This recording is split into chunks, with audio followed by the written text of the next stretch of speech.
प्रिय विद्यार्थियों, हर घर पाठशाला में आज आपकी पाठ्य पुस्तक अंतरा भाग 2 के गद्य खंड में संकलित हजारी प्रसाद द्विवेदी के निबंध कुटज की व्याख्या के लिए मैं कुलदीप कुमार शांडिल्य, प्रवक्ता हिंदी, प्रस्तुत हुआ हूँ।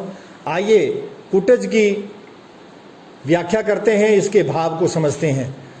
कुटज शब्द संस्कृत शब्द है। कुट पर्वत की चोटी को कहते हैं और कुट के भिन्न भिन्न अर्थ होते हैं, ये आप समझेंगे। हिमालय पर्वत की ऊंचाइयों पर सूखी शिलाओं के बीच उगने वाला एक जंगली फूल कुटज है। फूल की प्रकृति पर यह निबंध कुटज लिखा गया है।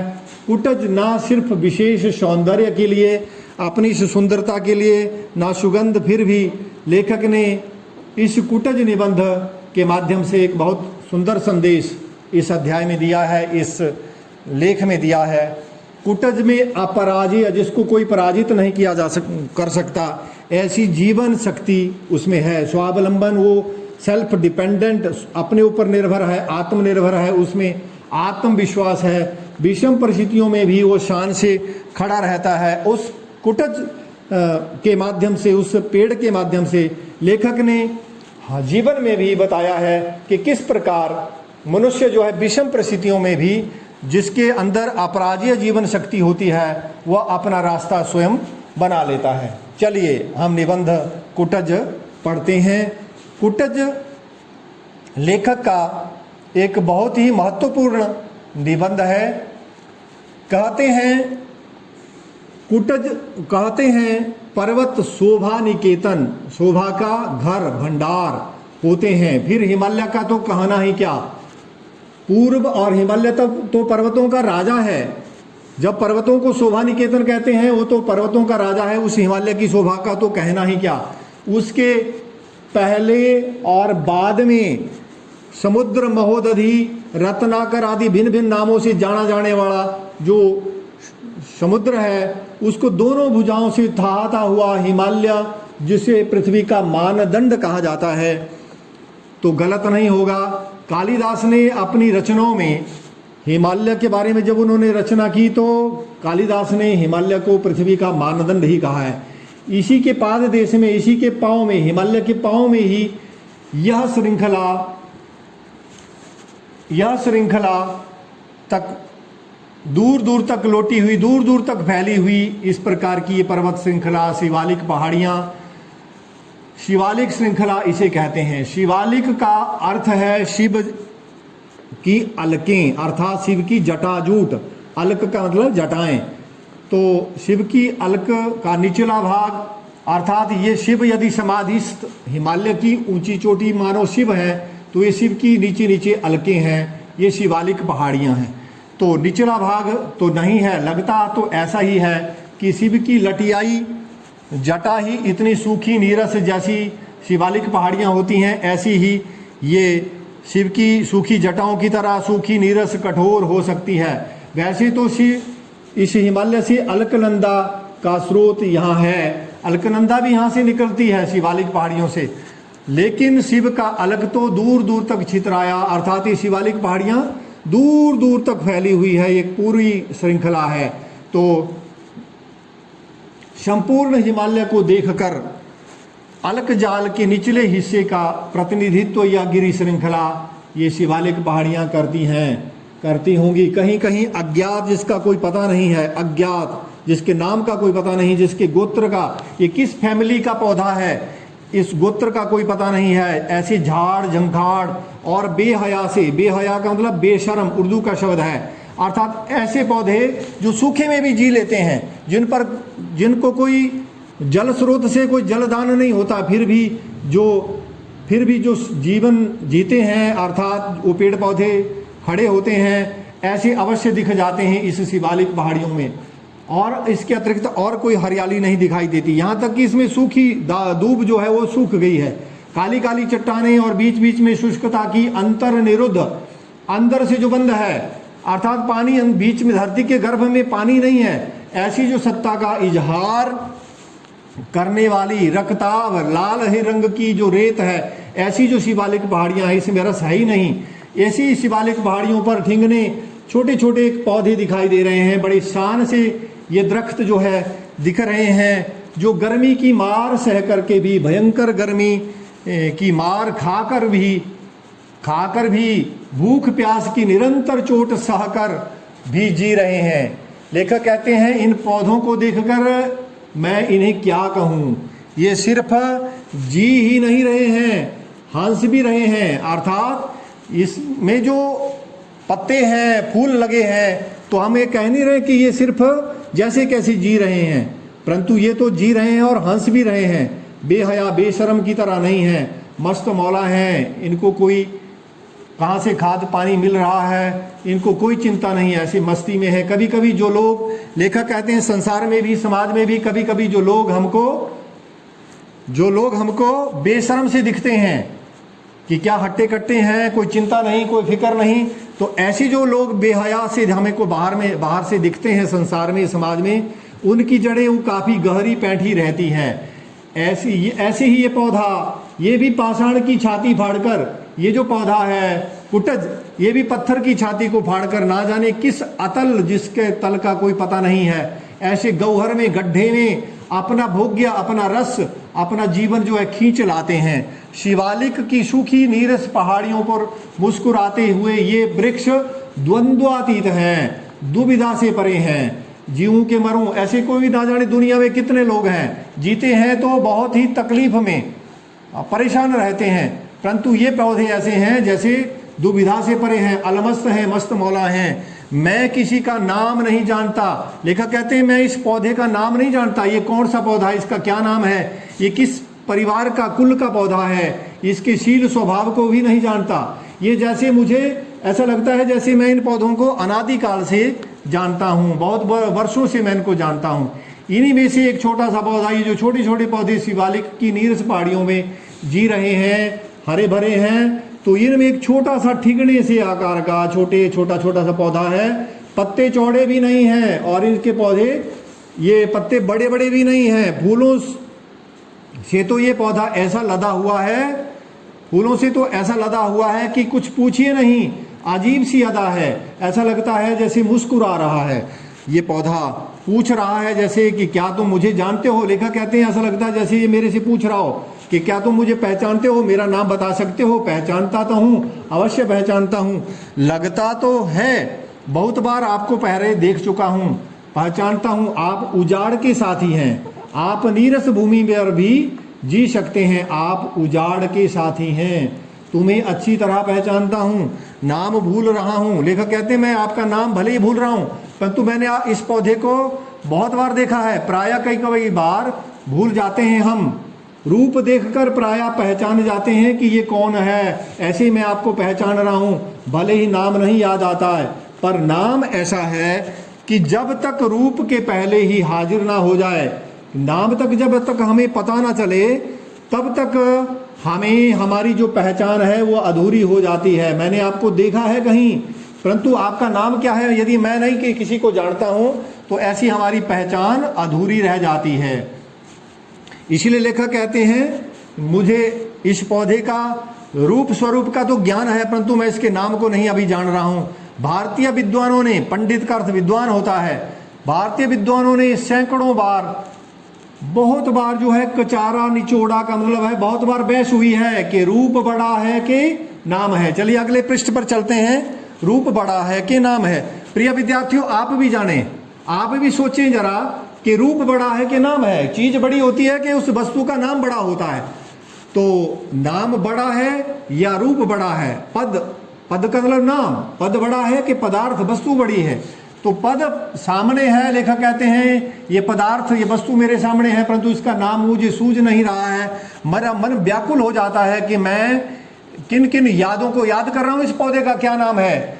यादों का पंख फैला करके मैं बहुत दूर अतीत की, बहुत वर्षों बहुत समय पहले मैंने क्या क्या कहाँ देखा, सोचता हूँ कि इस पौधे का क्या नाम है। व्याकुल हो जाता है मेरा मन कि इसका नाम क्या है। तो लेखक कहते हैं परंतु ये नाम मुझे नहीं भी आ रहा है याद, तो what's there in a name, नाम में रखा ही क्या है, वस्तु तो सामने है, नाम की क्या आवश्यकता है। परंतु लेखक कहते हैं नाम तो इसके कई दिए जा सकते हैं। लेखक संस्कृत के प्रकांड पंडित थे, ज्योतिषाचार्य उन्होंने की थी, तो इनके लेखक ने बहुत सारे नाम दे दिए हैं। सुस्मिता जिसकी सुंदर हंसी है, गिरी कांता गिरी की शोभा, गिरी कांता कांत प्रिय, वन प्रभा वन की प्रभा वन की चमक, शुभ्र किरीटनी चमकीला मुकुट, मदोधता अपने आप में मस्त, विजित आतपहा जिसने धूप को जीत लिया हो, अलकावतंसा अलक का जिनका मुकुट है, पर्वत की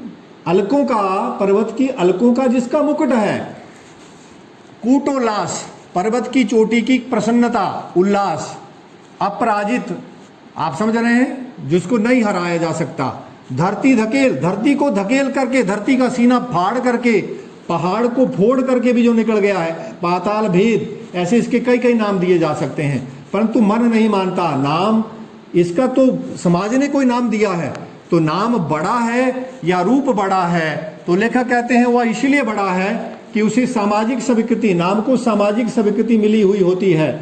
रूप व्यक्ति सत्य है, नाम समाज सत्य है। रूप को किसी व्यक्ति को नाम दिया गया है, परंतु समाज जो है समाज ने उस नाम को स्वीकृत किया है, इसलिए नाम उस पद को कहते हैं जिस पर समाज की मोहर लगी रहती है, अर्थात समाज द्वारा वो शिक्षित, वो समाज के द्वारा वो दिया होता है, समाज ने उस पर अपनी मोहर लगाई हुई होती है। इसे आजकल की भाषा में हम कहते हैं सोशल सेक्शन कहा करते हैं। मेरा मन कहता है, व्याकुल हो जाता है कि इस समाज द्वारा स्वीकृत, इतिहास द्वारा प्रमाणित समष्टि का मतलब पूरी सामाजिक जो मानवता है, उस मानवता की चित्त गंगा में, उसके मन में, मनुष्य के मन में, बुद्धि में उसका क्या नाम है। इस गिरिकूट बिहारी, इस पर्वत की चोटी पर भ्रमण करने वाला, पर्वत की चोटी पर जीवन जीने वाला जो है, इस पौधे का, छोटे से पौधे का नाम क्या है।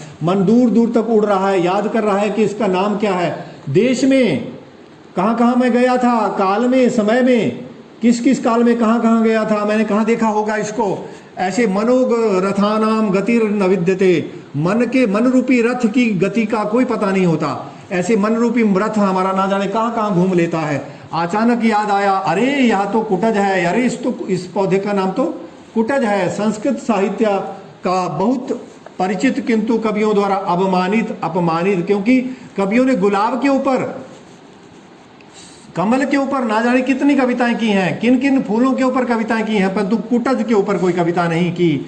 यह छोटा सा शानदार वृक्ष कुटज है। कूटज, लेखक कहते हैं इसको कूटज कहा जाए कि कुटज कहा जाए, क्योंकि कूट का अर्थ होता है पर्वत। ये तो पर्वत की चोटी पर निवास करता है, तो उसको कूटज कहा जाए, कूटज कहा गया है। होता तो कदाचित ज्यादा अच्छा होता, नाम इसका चाहे कुटज ही हो, विरुद्ध अपितु निसंदेह कुटज होगा, इसका नाम कुटज ही होगा। परंतु बोलते बोलते कुटज का फिर प्रचलन में कुटज हो गया होगा, ऐसा लेखक निर्णय करते हैं। गिरिकूट पर्वत की चोटी पर उत्पन्न होने वाले इस वृक्ष को कूटज कहने में विशेष आनंद मिलता है। चलिए आगे पृष्ठ पर चलते हैं, आप समझते रहें। ये बड़ा ही सुंदर, बहुत ही रोचक, बहुत सारे आपको नए नए शब्द सीखने को मिलेंगे। और संस्कृत की जो गौरवशाली परंपरा है कि जो उसका नाम होता है, उस नाम में कोई गुण होता है। जैसे किसी का नाम रखा जाता है नदी, तो नदी का मतलब जो बहती रहती है उसका नाम नदी है। पत्ता का मतलब है जो पेड़ से पत्ता गिरता है, पतती सा पत्ता जो नीचे गिरता है, उसका नाम पत्ता है।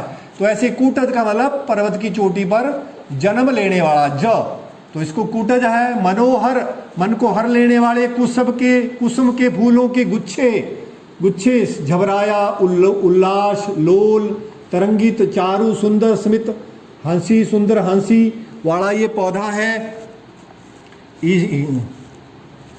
जी भर आया, कालिदास ने आषाढ़स्य प्रथमे दिवसे, कालिदास की जो प्रसिद्ध रचना है जिसमें उन्होंने इस पौधे का सुंदर वर्णन किया है। आषाढ़स्य प्रथमे दिवसे, आषाढ़ महीने की वो संक्रांति का दिन था। कालिदास जी रामगिरी नामक पर्वत पर, ये हिमालय पर्वत पर कभी यात्रा में गए होंगे, तो रामगिरी पर्वत पर जैसे महाकवि कालिदास ने महाकवि कालिदास की एक सुंदर रचना है मेघदूतम। मेघदूतम जिसे हम हिंदी में कहेंगे मेघदूत। मेघ को, बादलों को दूत बना दिया। मां कालिदास ने सुंदर कल्पना की है कि यक्षों के राजा, यक्षों की जो नगरी है वहां से एक यक्ष को जो है वो निर्वासित कर दिया गया है। तो ऐसे ही यक्ष को जो है वो निर्वासित कर दिया गया है। और तो रामगिरी पर यक्ष जब मेघ की अभ्यर्थना करता है, प्रार्थना करता है कि आप मेरे संदेश को मेरे परिवार के लोगों तक पहुंचाओ, तो ऐसे ही लेखक कहते हैं कालिदास ने तब यहाँ उन फूलों की अभ्यर्थना प्रार्थना की होगी और उन बादलों को जो है कुटज पुष्प की पुष्पांजलि चढ़ाई होगी। तो लेखक कहते हैं क्योंकि यहाँ कुटज पौधे कुटज के फूल ही प्राप्त हो सकते हैं, उपलब्ध हो सकते हैं। यहाँ कोई चंपक सुंदर पौधा नहीं है, चंपक का सुंदर फूल नहीं है, बकुल नहीं है, नीलोत्पल नाम की, ये सब फूलों के नाम है। बड़े सुंदर सुंदर फूल होते हैं। नीलोत्पल नहीं है, मल्लिका के मनोहर फूल नहीं है, अरविंद नहीं है, फकत वरना कुटज के फूल हैं यहाँ। तो लेखक कहते हैं ये कालिदास के काम आई ये कुटज। तो लेखक कहते हैं ये और बात है कि आज आषाढ़ का नहीं, लेखक कहते हैं मैं जब हिमालय की यात्रा पर गया हूँ तो आज जुलाई का पहला महीना है और वो आषाढ़ की संक्रांति का, आषाढ़ महीने का पहला दिन है। मगर फर्क भी कितना है, थोड़ा सा ही फर्क है, लगभग 15 दिन का। बार बार मन विश्वास करने को उतारू हो जाता है कि यक्ष तो कालिदास ने सिर्फ बहाना मात्र है। कालिदास ही कभी हिमालय की पर्वत पर जो है वो तपस्या करने के लिए, तप करने के लिए गए होंगे, क्योंकि संस्कृत साहित्य में वर्णन आता है कि कालिदास के साप के द्वारा उनकी अस्तंगत, उनकी महिमा जो है उनकी वो अस्त हो गई थी, कम हो गई थी। अतः अपनी खोई हुई महिमा को, अपनी प्रतिभा को पाने के लिए वो हिमालय की रामगिरी पर्वत पर पहुंचे होंगे और उन्होंने वहां कुटज पुष्प को अर्घ्य जरूर दिया होगा और मेघों की अभ्यर्थना, कुटज नामक फूलों से उन्होंने मेघों की, बादलों की अभ्यर्थना की होगी, तभी उन्होंने मेघदूत लिखा होगा। शिवालिक की इस अनत्युच्च का मतलब जो ज्यादा ऊंची नहीं है, अन्न जमा अति जमा उच्च पर्वत श्रृंखला की भांति रामगिरी पर भी उस समय कोई फूल नहीं मिला होगा। जैसे मैं अभी भी देख रहा हूँ, लेखक जब वहां गए हैं तो उनको भी वहां कुटज फूल ही देखने को मिल रहा है।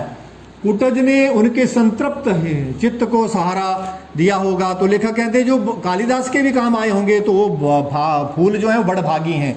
धन्य हो कुटज तुम गाढ़े के, तुम मुसीबत के साथी हो। उत्तर की ओर सिर उठाकर जब देखता हूं तो दूर दूर तक फैली हुई ऊंची काली पर्वत श्रृंखला छाई हुई है। एकाध सफेद बादल के बच्चे, अर्थात छोटे छोटे बादल के बच्चे उससे लिपटे खेल रहे हैं। मैं भी इन फूलों को अर्घ दे दूं। लेखक कहते हैं मैं भी जब आया हूं तो ऐसे ही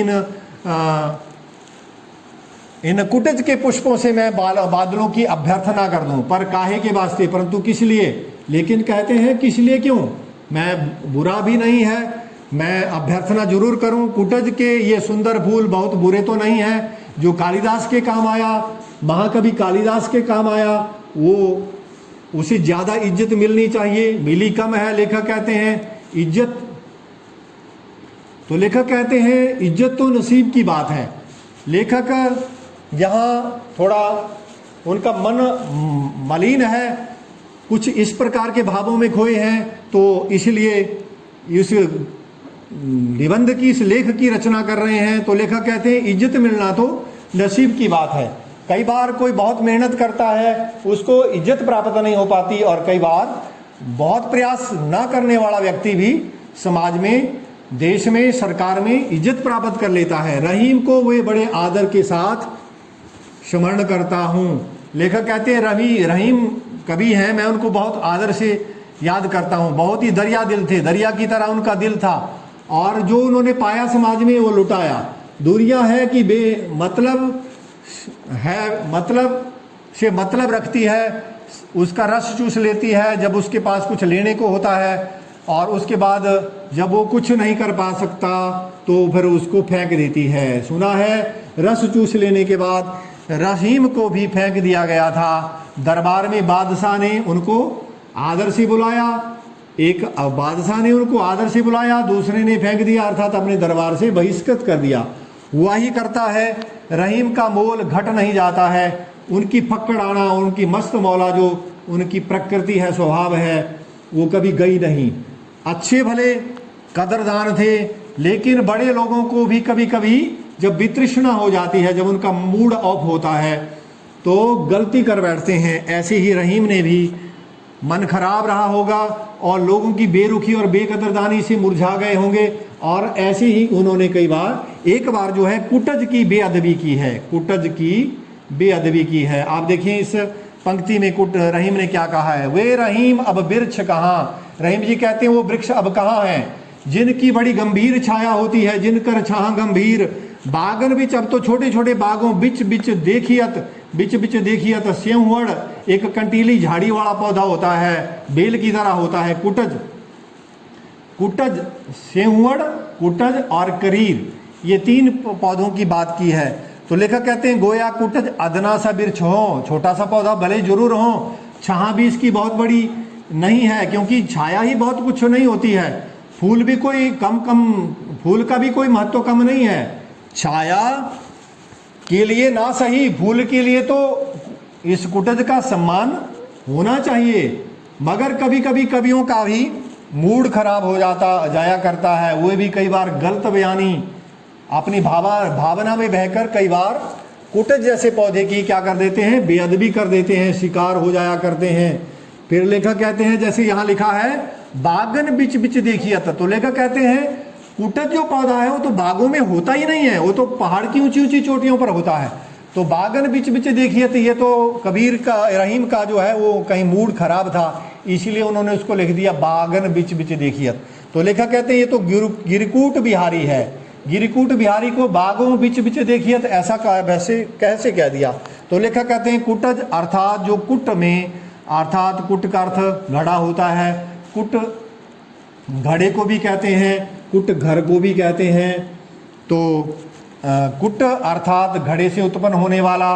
तो लेखक कहते हैं ये कुटज कोई कहीं घड़े में, अर्थात कहीं गमले में, मिट्टी का जो गमला होता है ना, कहीं गमले में पैदा होने वाला पौधा तो नहीं है।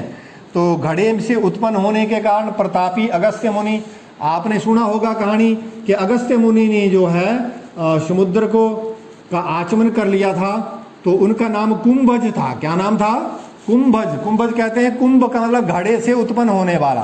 तो इसलिए घड़े से कुंभज ऋषि कहाँ, घड़े से तो उत्पन्न नहीं हुए होंगे, कोई और बात होगी, जरूर कोई और बात होगी। संस्कृत में जैसे कुट शब्द है, तो संस्कृत से ही कुटहारिका जैसे और कुटकारिका जैसे शब्द भी हैं, और ये शब्द दासी के लिए प्रयुक्त होते हैं। तो क्या फिर अगस्त्य ऋषि दासी के पुत्र थे? क्योंकि कुंभज तो कोई हो नहीं सकता, कुंभज की तो कोई संतति हो नहीं सकती, तो क्या फिर वो दासी पुत्र थे? चलिए अगले पृष्ठ पर चलते हैं। आप देखें बड़ा ही गंभीर ये आज का ये विषय है, और बड़ा गंभीर विषय है। तो कहते हैं कुटिया या कुटीर शब्द भी कदाचित इसी शब्द से, जैसे कुट शब्द है इसी शब्द से बने हैं। क्या इस शब्द का अर्थ घर ही नहीं है? तो लेखक कहते हैं कुट का अर्थ जब दासी हो सकता है, घर में रहने वाली जो दासी है, तो क्या फिर ये घर में पैदा होने वाला है कुटज पौधा, घर में काम करने वाली दासी के कुटकारिका, कुटहारिका ऐसे शब्द हैं। तो क्या ये जो है दासी पुत्र थे अगस्त्य ऋषि? आगे देखा कहते हैं, थोड़ा सा वर्णन करते हैं कि एक जरा गलत ढंग की दासी को संस्कृत में कुटनी कहते हैं, और इसको कहीं कहीं कुट्टनी भी कह दिया गया है, कुट्टनी भी कह दिया। तो क्या अगस्त्य मुनि भी नारद की तरह ही दासी के पुत्र थे? घड़े से तो कोई पैदा नहीं हो सकते, घड़े से पैदा होने का तो कोई तुक नहीं हो सकता। ना मुनि कुटज के सिलसिले में किसी मुनि कोई दासी पुत्र ये घड़े से पैदा हो सकते हैं, और ना ही किसी कुटज के लिए भी कोई ये गमले में उत्पन्न होने वाला फूल नहीं है। इसको भी हम कुटज नहीं कह सकते। गमले में पैदा होने वाला, मिट्टी के गमले में पैदा होने वाला फूल गमले में होते अवश्य हैं, परंतु कुटज तो जंगल का सैलानी है, ये तो जंगल की सैर करने वाला, जंगल में पैदा होने वाला है। इसी में संदेह यह है कि आर्य भाषाओं में बहुत सारे शब्द होते हैं। भाषा शास्त्रियों ने संस्कृत शब्द में एक एक शब्द के लिए जो है बहुत बहुत शब्द जो हैं वो रखे हैं। तो संस्कृत में कुटज रूप भी मिलता है, तो कहीं कहीं कुटज शब्द भी, कुटज को कुटज भी कहीं कहीं गया है और कहीं कहीं कूटज भी कहा गया है। तो ये शब्द किस जाति का है? आर्य जाति का तो ये नहीं हो सकता, आर्य जाति का तो जान नहीं पड़ता, अर्थात ये भारूपीय भाषा का शब्द है। सिल्वा लेवी नामक एक भाषा शास्त्री हुए, उन्होंने बताया है कि भाषा, संस्कृत भाषा में जो फूलों के लिए, वृक्षों के लिए, खेत और बागवानी के जो ज़्यादातर शब्द हैं वो आग्नेय भाषा परिवार के शब्द हैं, वो भारूपीय परिवार के शब्द नहीं हैं। तो क्या यह भी वहीं का, अर्थात ये कुटज या कूटच या कूटच, ये शब्द भी क्या इसी भाषा परिवार का है? तो एक जमाना था जब ऑस्ट्रिया और एशिया महाद्वीपों, यहाँ लेखक तर्कसंगत ढंग से बता रहे हैं कि एक समय था जब ऑस्ट्रेलिया और एशिया महाद्वीप मिले हुए थे, फिर कोई भयंकर प्राकृतिक विस्फोट हुआ होगा, कोई भयंकर घटना हुई होगी और तब ये अलग अलग हो गए होंगे।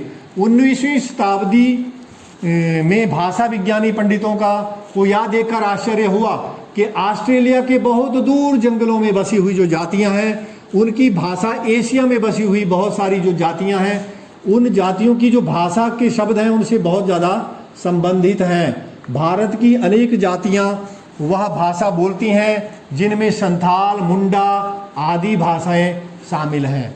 शुरू में इस भाषा का नाम ऑस्ट्रो एशियाटिक भाषा था, तो दिया गया। दक्षिण पूर्व और आग्नेय कोण की भाषा होने के कारण इसे आग्नेय परिवार भी कहा जाने लगा।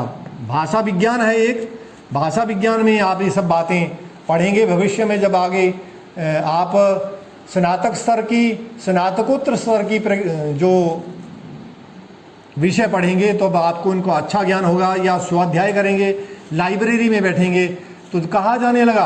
अब हम लोग भारतीय जनता की वर्ग विशेष को ध्यान में रखकर और पुराने साहित्य का स्मरण करके कोल परिवार की भाषा भी इसे कहने लगे हैं।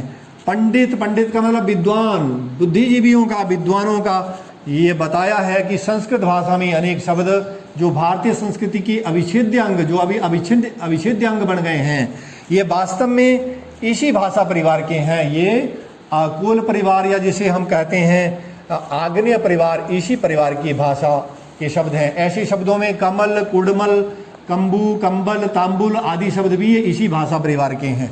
और पेड़ पौधों, खेती के उपकरणों, औजारों के नाम भी इसी भाषा परिवार के हैं। कुटज भी हो तो क्या कुटज भी इसी भाषा परिवार का हो, अर्थात ये संस्कृत भाषा परिवार का शब्द नहीं है, क्योंकि संस्कृत भाषा या हिंदी भाषा जो संस्कृत के करीब है वो शब्दों का संग्रह करने में कभी छूत नहीं मानी।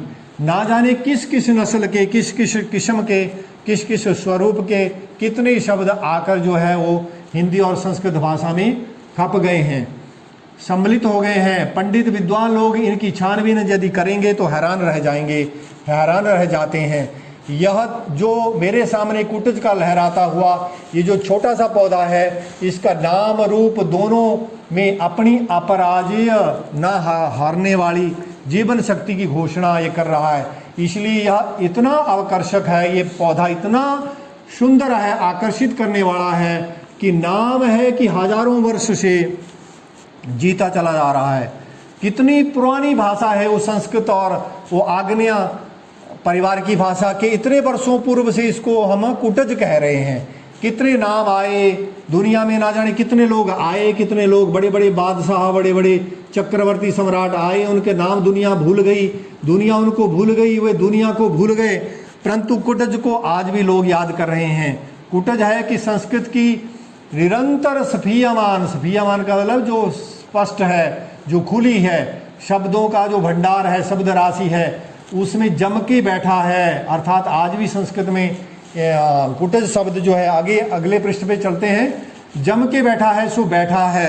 और आज भी इस संस्कृत के कुटज शब्द को, रूप की तो बात ही क्या है, इसका रूप जो है बड़ा सुंदर रूप है, सुंदर स्वरूप है, बलिहारी है इसकी मादक शोभा, चारों ओर कुपित यमराज की। ये जो गर्मी के अंदर, भीषण गर्मी में जब छोटे छोटे पौधे ही नहीं, बड़े बड़े पौधे भी जब सूख रहे हैं, तब भी ये पौधा जो कुटज है ये शान से जी रहा है। निश्वास के समान, यमराज के निश्वास के समान धधकती गर्मी की लू में भी यह पौधा हरा भी है। और दुर्जन के, बुरे आदमी के चित्त से, बुरा आदमी का जो हृदय है उससे भी ज़्यादा कठोर पाषाण की कारा जेल, ये जो चट्टाने हैं, इन चट्टानों में बंद जो अज्ञात जल स्रोत है कहीं पहाड़ की गहराई में, उसको बरबस अनायास ही उस रस को खींचकर ये बहुत सरस बना हुआ है, शान से जी रहा है, हरा भी है और भरा भी है। मूर्ख के दिमाग से अधिक खाली सुने इस गिरी कांतार, इस गिरी के, इस पहाड़ की इस चोटी पर ये पौधा ऐसा मस्त बना हुआ है। ईर्ष्या होती है ऐसे पौधे को या ऐसे लोगों को देखकर जो कठिन परिस्थितियों में भी जीते हैं और शान से जीते हैं। उन पर कितना विपत्तियों का पहाड़ भी क्यों ना पड़ जाए, प्राण ही प्राण को पुलकित करता है, जीवन शक्ति ही जीवन शक्ति को प्रेरणा देती है। दूर पर्वतराज हिमालय की हिम से ढकी हुई हिमाच्छादित चोटियां हैं, वहीं कहीं महादेव समाधि लगाकर बैठे होंगे, नीचे सपाट पथरीली जमीन का मैदान है, कहीं कहीं पर्वत, नंदिनी पर्वत से उत्पन्न होने वाली, पर्वत से निकलने वाली सरिताएं, नदियां आगे बढ़ने का रास्ता खोज रही होंगी। बीच बीच में यह चट्टानों की उबड़ खाबड़ जटा भूमि है, सूखी नीरस कठोर ये शिवालिक पहाड़ियां हैं, यहीं आसन मारकर बैठे हैं मेरे चिर परिचित दोस्त कुटज।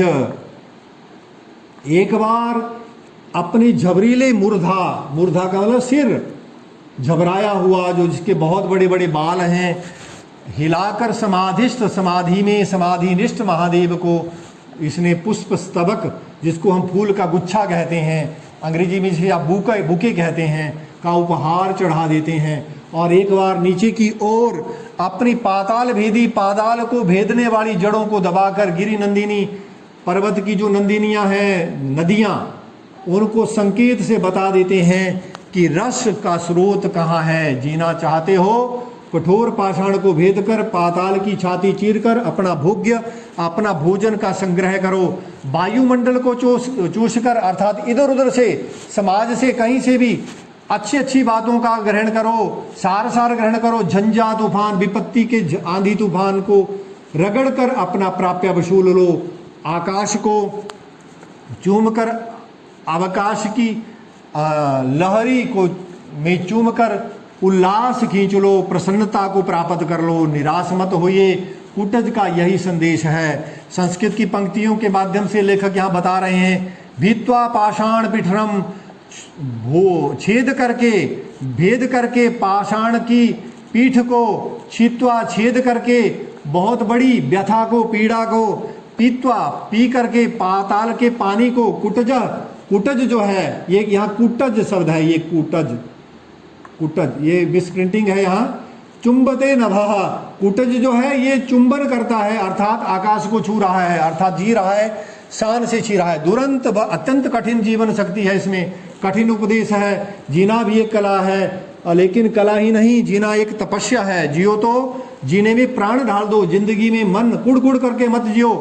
भले ही विपत्तियां कितनी हो, कठिन परिस्थितियां की कितनी हो, मन ढाल दो जीवन रस के उपकरणों में, ठीक है। लेकिन क्यों, क्या जीने के लिए सिर्फ जीना ही बड़ी बात है? सारा संसार अपने मतलब के लिए ही तो जी रहा है।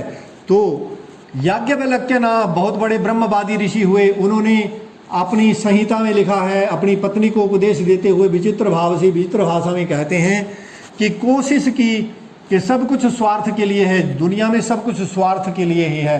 पुत्र पुत्र के लिए प्रिय नहीं है, पत्नी पत्नी के लिए प्रिय नहीं है, और सब अपने मतलब के लिए प्रिय होते हैं। उन्होंने लिखा है, आत्मनस्तु कामाय सर्व प्रियम भवति, अपने ही हित के लिए, अपनी ही कामना के लिए सभी प्रिय होते हैं। अब अपने स्वार्थ के लिए सभी प्रिय होते हैं। विचित्र तर्क, विचित्र नहीं है यह तर्क। संसार में जहाँ कहीं प्रेम है, सब मतलब के लिए क्या है क्या? सुना है पश्चिम के हब्स और हेल्वेशियस नाम के विचारकों ने भी ऐसी ही बात कही है, जैसी याज्ञवल्क्य ने कही है। ऐसे ही इन विचारकों ने भी, इन दार्शनिकों ने भी ऐसी बात कही है। सुन के हैरानी होती है कि दुनिया में क्या भला स्वार्थी स्वार्थ है?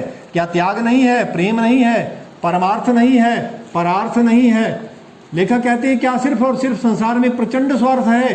भीतर की जिजीविषा, जिंदा रहने की इच्छा, जिजीविषा, जीते रहने की प्रचंड इच्छा ही अगर बड़ी बात है, तो फिर सारी बड़ी बड़ी जो बोलियां हैं जीवन में, जो बड़ी बड़ी बातें की जाती हैं, जिनके बल पर बड़े बड़े दल बनाए जाते हैं, कुछ लोग आपस में मिलजुल करके अपने एक दल बना देते हैं, शत्रु मर्दन का, लोगों को, शत्रुओं को मारने का, परास्त करने का जो नाटक अभिनय किया जाता है, देशोद्धार, देश का उद्धार करने का जो नारा लगाया जाता है, साहित्य में जो साहित्य, संगीत, कला आदि की जो महिमा गाई गई है, क्या वो सब झूठ है? परोपकार क्या बड़ा कुछ भी नहीं है? स्वार्थ ही स्वार्थ है समाज में। इसके द्वारा कोई ना कोई अपना बड़ा स्वार्थ सिद्ध करता है। तो लेखक कहते हैं जब याज्ञवल्क्य ने ऐसा कहा है तो जरूर इसमें का कोई गंभीर अर्थ है, इसमें कोई अन्य स्वार्थ की सिद्ध करने की बात कही है, लेकिन अंतरतर में, हृदय के गहराई में कोई कह रहा है ऐसा सोचना गलत ढंग से सोचना है। स्वार्थ से बड़ी कोई ना कोई बात अवश्य है इस संसार में। जीविषा, अपनी मैं जीऊँ, सुख से जीऊँ, दुनिया की कोई चिंता नहीं, क्या जिजीविषा से भी प्रचंड कोई ना कोई शक्ति इस समाज में, इस संसार में क्या है? आइए आगे जानते हैं। आप रुके रहिए हैं, काफ़ी लंबा ये निबंध है। इस निबंध को समझने के लिए आपको इस निबंध को कई बार पढ़ना होगा। आप जरूर इसको पढ़ें, मैं पढ़ा रहा हूं तो इसको जरूर अपने सामने रखें।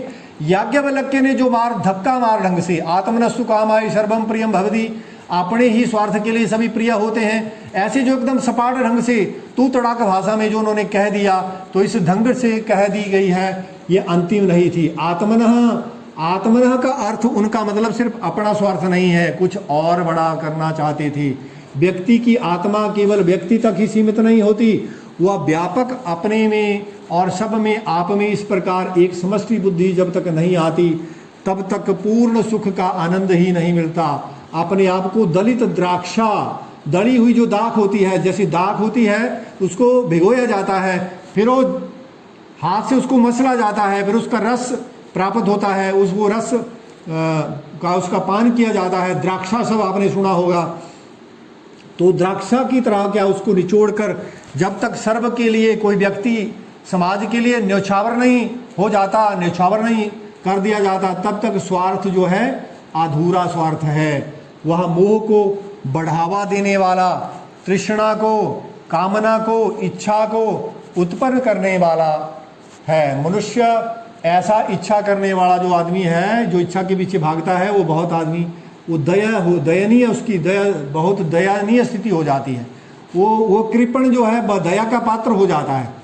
कार्पण्य दोष से, उस कार्पण्य दोष से, उस कृपणता के स्वभाव से, जिसका स्वभाव मानवीय स्वभाव, जो दया का स्वभाव है, जो धर्म का स्वभाव है, जो परोपकार का स्वभाव है, जो मर गया है, अपहत उपहत मर गया है, और उसकी दृष्टि मलान, उसकी दृष्टि मैली हो गई है, उसको दिख नहीं रहा है कि मैं किसी का स्वार्थ कर रहा हूँ, उसका किसी का लाभ कर रहा हूँ, तो वास्तव में उसका स्वयं का लाभ है।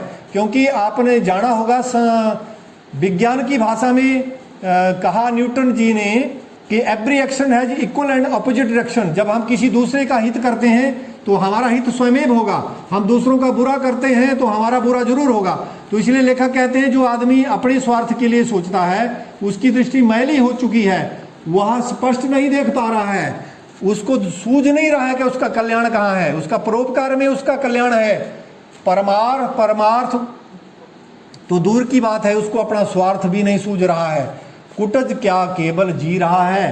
क्या वो दूसरे के दरवाजे पर भीख मांगने के लिए जाता है? क्या वो छोटा सा ऐसा पौधा है तो क्या उसको कोई डर है? क्या वो डर के मारे अधमरा सा है? जैसे समाज में हम देखते हैं कि बहुत से आदमी अपने आप की जिजीविषा को समझ नहीं पाते हैं, अपने अंदर के विश्वास उनके अंदर जाग नहीं पाता है, नीति धर्म का उपदेश वो नहीं देता फिरता, वो उन्नति के लिए अफसरों के जूते जैसे समाज में चाटुकारिता करते हैं, वो ऐसा भी नहीं करता। अर्थात कोई ऐसा व्यक्ति जो छोटा सा है, छोटे से घर में गरीब परिवार में पैदा हुआ है, ऐसा ये कुटज जैसा स्वभाव इसका नहीं है कि जो लोगों की खुशामद करता है, लोगों की जो है वो उनकी जूठी पतलें चाटता रहता है, या दूसरों को अपमानित करने के लिए, दूसरों को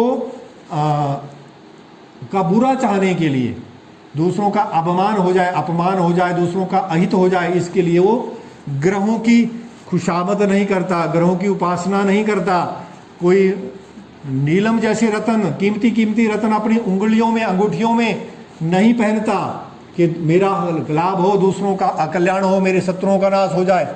वो दूसरों के आगे दांत नहीं निपोरता, ही इस प्रकार से वो अपने दांत नहीं निपोरता, बगले नहीं झांकता, मैं ये काम नहीं कर सकता हूं, मैं इस काम को कोई दूसरा करेगा, इस प्रकार वो बगले नहीं झांकता। जीता है तो शान से जीता है, परंतु ये किस लिए जीता है? क्या इसका अपना स्वार्थ है कोई, या स्वार्थ से बड़ी कोई बात है? भीष्म पितामह की भांति अवधूत की भाषा में जैसे ये कह रहा है, चाहे सुख हो या दुख हो, समाज में, जीवन में प्रिय मिल जाए या अप्रिय मिल जाए, उसे शान के साथ, हृदय से बिल्कुल अपराजित और उल्लास खुशी के साथ ग्रहण करो, हार मत मानो। संस्कृत में महाभारत के पर्व में, अनुशासन पर्व में जैसा लिखा है, सुखम वा यदि वा दुखम, प्रियम वा यदि वा प्रियम, प्राप्तम प्राप्तम उपासी। तो सुख मिले या दुख मिले, प्रिय मिले या अप्रिय प्राप्त हो जाए, जो आप नहीं चाहते वो भी समाज जीवन में आपको प्राप्त हो जाए। जी, सभी पास होना चाहते हैं, परंतु यदि फेल भी हो जाए तो फिर भी प्राप्तम प्राप्तम, प्राप्त जो हो गया या प्राप्त जो आप करना चाहते हैं वो प्राप्त नहीं हुआ, तब भी आप हृदय न अपराजित, हृदय से आप अपराजित रहिए, अपराजित रहिए। हारिए ना हिम्मत, विसारिए ना राम। आप अपने आप को हारा हुआ महसूस मत करिए। हृदय ना अपराजित है, कितना विशाल वह हृदय होगा, दुख से सुख से, प्रिय से अप्रिय से विचलित जो नहीं होता होगा। कुटज को देखकर रोमांच हो जाता है कि इस भीषण गर्मी में, इस नीरस पहाड़ियों में कैसे जी रहा है। तो जो समाज में बड़ी कठिन परिस्थितियों में भी जो जीते हैं और जी करके कहीं उच्च स्तर पर पहुंचते हैं, ऐसे लोग बहुत ही अपराजित स्वभाव, अविचल उनकी जीवन दृष्टि होती है। जो समझता है कि दूसरों का उपकार कर रहा है वह अबोध है। लेखक कहते हैं जो समाज में दूसरों की सेवा कर रहा है और वो कह रहा है कि दूसरों का वो उपकार कर रहा है, तो वो नासमझ है, वो नादान बच्चा है। जो समझता है कि दूसरे उसका उपकार कर रहे हैं, दूसरा उसका अपकार कर रहे हैं, दूसरे उनका अपमान कर रहे हैं या दूसरा उनका अहित कर रहे हैं, तो वो भी बुद्धिहीन है। कौन किसका उपकार करता है, कौन किसका अपकार कर रहा है? मनुष्य जी रहा है, केवल जी रहा है, अपनी इच्छा से नहीं। इतिहास विधाता, विश्व विधाता परमात्मा की योजना के अनुसार किसी को उसमें सुख मिल जाए, बहुत अच्छी बात है, जीवन में सुख मिल जाए, नहीं मिल सका तो कोई बात नहीं, परंतु उसे अभिमान होना चाहिए कि जो जी रहा है वो शान से जिए। सुख पहुंचाने का अभिमान यदि गलत है तो दूसरों को दुख पहुंचाने का अभिमान भी बहुत गलत है। दुख और सुख को तो मन के विकल्प हैं, वास्तव में सुख सुख नहीं, दुख दुख नहीं, सुख और दुख मन के दो विकल्प हैं। हम किसी वस्तु में, किसी की प्राप्ति में दुख मान लेते हैं, किसी की प्राप्ति में सुख मान लेते हैं। सुखी वह है जिसका मन अपने वश में है, दुखी वह है जो पराधीन है, परवश है। परवश होने का अर्थ है खुशामद करना, दांत निपोरना, चाटुकारिता करना, जी हजूरी हाँ हजूरी करना। मन अपने बस में जिसका नहीं है वह दूसरों की छंदावर्तन करता है, वह दूसरों के पंख कुतरता है। छंद का मतलब पंख भी होता है। वो छंदावर्तन करता है, वो दूसरों की बुराई करता है, अपने को छिपाने के लिए, अपनी की कमजोरियों को छिपाने के लिए वो झूठा मिथ्या आडंबर करता है, मिथ्या आडंबर रचता है। दूसरों को फंसाने के लिए वो जाल बिछाता है। कुटज इन सब मिथ्याचारों से मुक्त है। कुटज इस तरह का झूठा आडंबर नहीं करता। वह वशी है, वह अपने आप में वशी है, वो योगी है, वह बैरागी है। राजा जनक की तरह संसार में रहकर संपूर्ण भोगों को भोग कर भी वह उन सब से मुक्त है। जनक की ही भांति वह घोषणा करता है, मैं स्वार्थ के लिए अपने मन को सदा दूसरे के मन में घुसाता नहीं फिरता, इसलिए मैं मन को जीत सका हूँ, उसे बस में कर सका हूँ। ना हम आत्मार्थमिच्छामि मनो नित्य मनोन्तरे, मनो में निर्जितम तस्मात् बसे तिष्ठति सर्वदा। कुटज अपने मन पर सवारी करता है, मन को अपने पर सवार नहीं होने देता। मनस्वी मित्र तुम धन्य हो, कुटज को गाढ़े के साथी लेखक ने कहा है तुम धन्य हो। तो इस प्रकार कुटज जैसे सामान्य से व्यक्ति को, एक छोटे से व्यक्ति को भी जो आदमी लेखक ने जो है वो बताया है कि वो समाज के लिए विशेष कुछ कर सकता है। तो आशा करता हूँ इस अध्याय को समझ करके आपने बहुत सारे नए नए शब्द सीखे होंगे, और समाज में नाम बड़ा होता है कि रूप बड़ा होता है, समाज में परोपकार का वास्तव में क्या परिभाषा है, परोपकार का वास्तव में क्या मतलब है, तो इन सब विषयों को आप अच्छे से समझे होंगे। प्रश्नोत्तर को लेकर के मैं अगली वीडियो में आपके समक्ष प्रस्तुत होता हूं। तब तक आप इस अध्याय को, ये बड़ा ही महत्वपूर्ण अध्याय है, आपके पाठ्यक्रम में सबसे श्रेष्ठ ये निबंध है, इस निबंध को आप अच्छे से समझ लें। और मैं आपको ये भी बताता चलूं कि हिंदी में सर्वश्रेष्ठ जो लेखक हैं, सर्वश्रेष्ठ निबंधकार हैं आचार्य रामचंद्र शुक्ल, और दूसरा नाम है सर्वश्रेष्ठ निबंधकार हैं हजारी प्रसाद द्विवेदी, जिनका आप ये निबंध पढ़ रहे हैं, जिनका निबंध आपने अभी पढ़ा कुटज। तो इन्हीं शब्दों के साथ मैं ये वादा करता हुआ कि प्रश्नोत्तर लेकर के अगली वीडियो में आपसे मुखातिब होऊंगा। तब तक धन्यवाद।